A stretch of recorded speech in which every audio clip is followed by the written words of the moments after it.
Then the fifth angel sounded, and I saw a star from heaven, which had fallen to the earth, and the key of the bottomless pit was given to him. He opened the bottomless pit, and smoke went up out of the pit like the smoke of a great furnace, and the sun and the air were darkened by the smoke of the pit. It may seem unusual that the topic of the bottomless pit should arise in this series on the scrolls and the great white throne judgment. However, it is within context, linked by the following. Then I saw an angel coming down from heaven, having the key to the bottomless pit, and a great chain in his hand. He laid hold of the dragon, that serpent of old, who is the devil and Satan, and bound him for 1,000 years, and he cast him into the bottomless pit, and shut him up, and set a seal on him, so that he should deceive the nations no more, till the 1,000 years were finished. But after these things he must be released for a little while. In part 4 of this series, we learned that the 1,000 years is symbolic of the day of the Lord, where Jesus said he would come as a thief.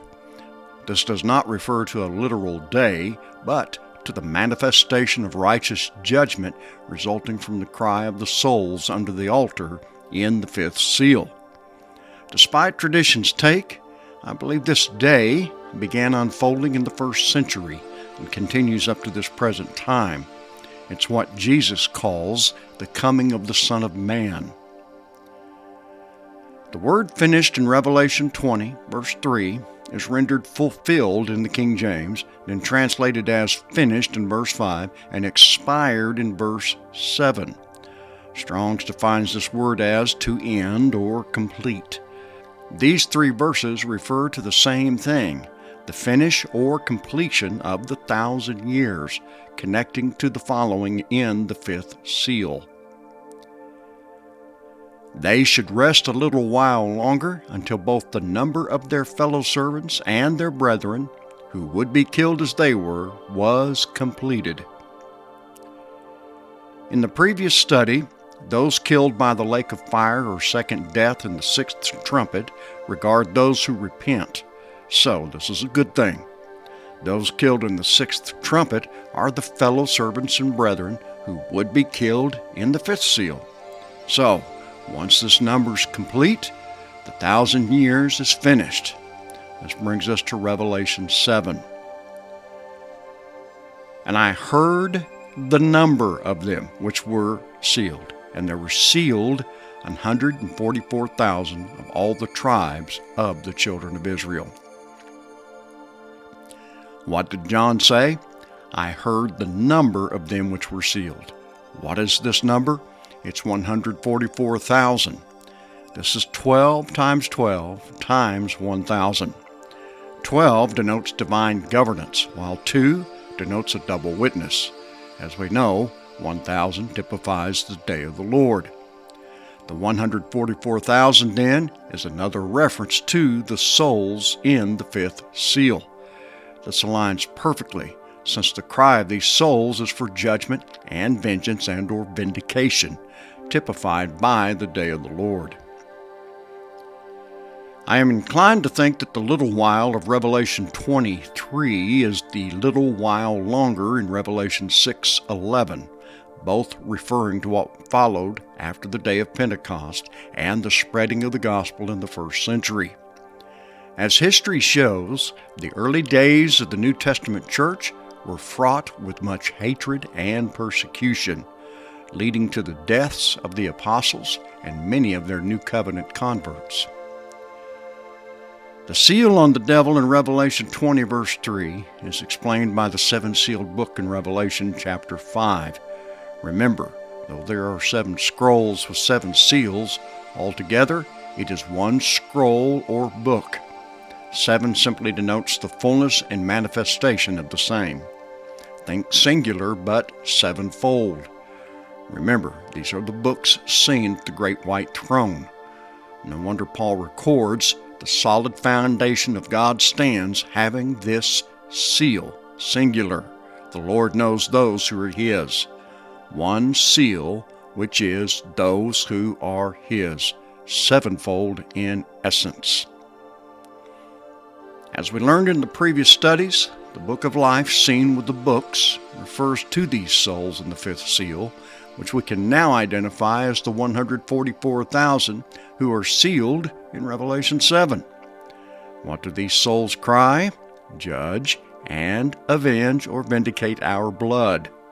Why their blood? Note what Jesus said to the scribes and Pharisees.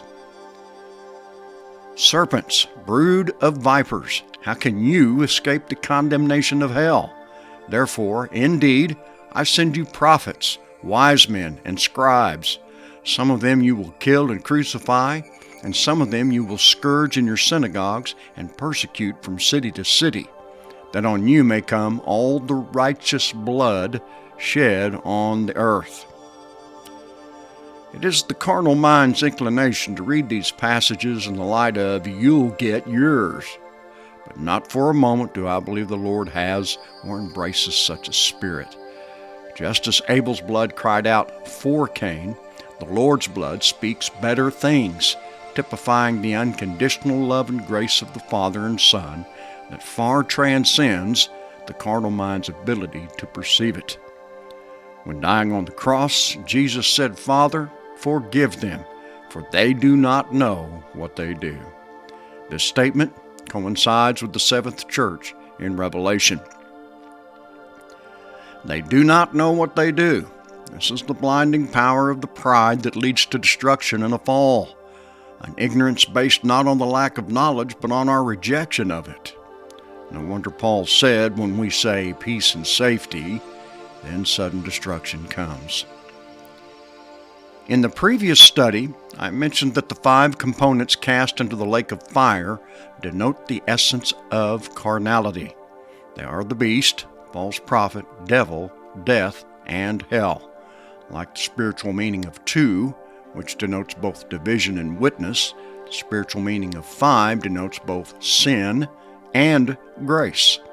This is clarified by the fact that the 10 Commandments are given in 2 sets of 5, while our own human body is divided by 5 fingers on each hand and 5 toes on each foot. The hands denote our works and deeds, while the feet denote our walk or conduct. Both are determined by our thoughts and intentions. When we look again at the 5 components of the beast, false prophet, devil, death, and hell, we must separate the last 2 from the first 3. Why? Because the last 2 represent what comes from the first 3. In other words, death and hell result from the beast, false prophet, and devil. In other studies, I propose the following. The beast represents the carnal nature, resulting from the false prophet of our own deceptive heart. And the devil, this typifies the pride that forms and sustains this carnal nature. Proverbs 16:18 calls it a haughty spirit. The carnal mind is a mind of pride, leading to what the Bible calls death. It is a mind of self-identification, attached to all manner of biases that support the ego. And hell? Hell is a faithful disciple of death, following wherever it leads, for it is death's manifestation. Meaning unseen, it typifies the blindness resulting from pride. When we see but don't see and hear but don't hear, we remain subject to the condemnation of hell. Out of the carnal nature and mind and the pride of our own heart arises all the suffering we see on this planet. And the carnal nature is so shrewd and capable that it is more than able to hide itself from us beneath a layer of good intentions. But as the saying goes, the road to hell is paved with good intentions. So why discuss these things? To encourage you to think outside the box and help make sense of the symbolic representations seen in Revelation. Tradition touts that it has Revelation all figured out, but the troubling thing about the traditional views is that they are all established on the arrogant idea that God will vindicate His people by rendering the most horrendous punishment imaginable. eternal torment. Before closing, let me say this. The lake of fire, as we have learned, is the message of the cross, the message of self-sacrifice. In direct contrast is the carnal essence, promoting the message of self-aggrandizement, the total opposite of self-sacrifice.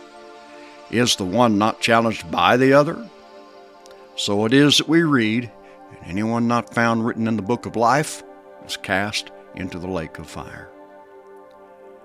That's it for this study, but be sure to join me for the next as we continue our examination of the bottomless pit.